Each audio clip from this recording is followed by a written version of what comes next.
বাণিজ্যিক মুনাফার টানে পার্বত্য চট্টগ্রামে বছরের পর বছর ধরে বেড়েছে সেগুন ও ইউক্যালিপটাসের মতো ক্ষতিকর একমুখী বনায়ন। এতে বাড়ছে পরিবেশের ঝুঁকি, নিচে নামছে ভূগর্ভস্থ পানির স্তর, শুষ্ক মৌসুমে শুকিয়ে যাচ্ছে প্রাকৃতিক ঝিরি ও ঝর্ণা। মিশু মল্লিকের পাঠানো তথ্য ও চিত্রে বিস্তারিত। রাঙামাটির পাহাড় জুড়ে সেগুন গাছের বাগান কাঠের বাজারে চড়ার দাম এবং স্থানীয় অর্থনীতিতে ইতিবাচক ভূমিকা রাখায় এর চাহিদা সবসময় বেশি। এসব পাহাড়ে সেগুনের পাশাপাশি বেশি দেখা যায় ইউক্যালিপটাস গাছও। বিশেষজ্ঞরা বলছেন পরিবেশের জন্য ক্ষতিকর এইসব গাছ, কারণ ইউক্যালিপটাস ও সেগুন গাছ মাটির বহুদূর পর্যন্ত পানি শোষণ করে। স্থানীয়রা জানান ২০ বছর আগেও যেসব ছড়া ও ঝর্ণায় বছর জুড়ে পানির প্রবাহ থাকত, সেগুলোতে এখন বর্ষাকাল ছাড়া আর পানির দেখা মেলে না।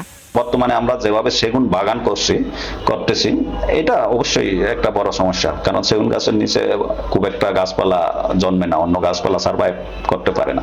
শুধু সেগুন না, যে কোনো মনোকালচারই আমাদের জন্য ক্ষতিকর। উষ্ণ হয়ে গেছে পরিবেশটা, এখন খুব বেশি গরম লাগে, আগে এতটা লাগতো না, এবং পানির স্তর খুবই কমে গেছে।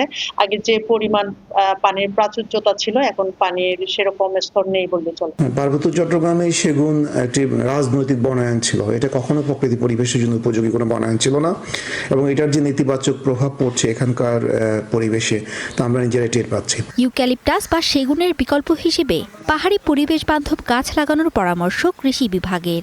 ধাপে ধাপে সেগুনের পরিবর্তে বিকল্প পাহাড়ি যে গাছগুলি আগে ছিল, যেটা পরিবেশ বান্ধব এবং সারা বছর গ্রিন থাকবে, এইরকম গাছগুলি পর্যায়ক্রমে পাহাড়ে লাগানো প্রয়োজন। আমরা এই এলাকার যে পরিবেশ এটাকে ফিরিয়ে আনতে পারি, সেই কারণে আমরা সেগুন গাছ রোপণ টোটালি বন্ধ করে দিয়েছি। বাংলাদেশে এখন কোথাও সেগুন গাছ রোপণ আমরা করছি না। 1872 সালে বার্মা থেকে আনা সেগুন বীজ প্রথম রোপণ করা হয়েছিল পার্বত্য চট্টগ্রামের সীতা পাহাড়ে। সেই থেকেই পার্বত্য অঞ্চল জুড়ে সেগুন মনোকালচার বা একমুখী বনায়ন ছড়িয়ে পড়ে। Desk report, star news.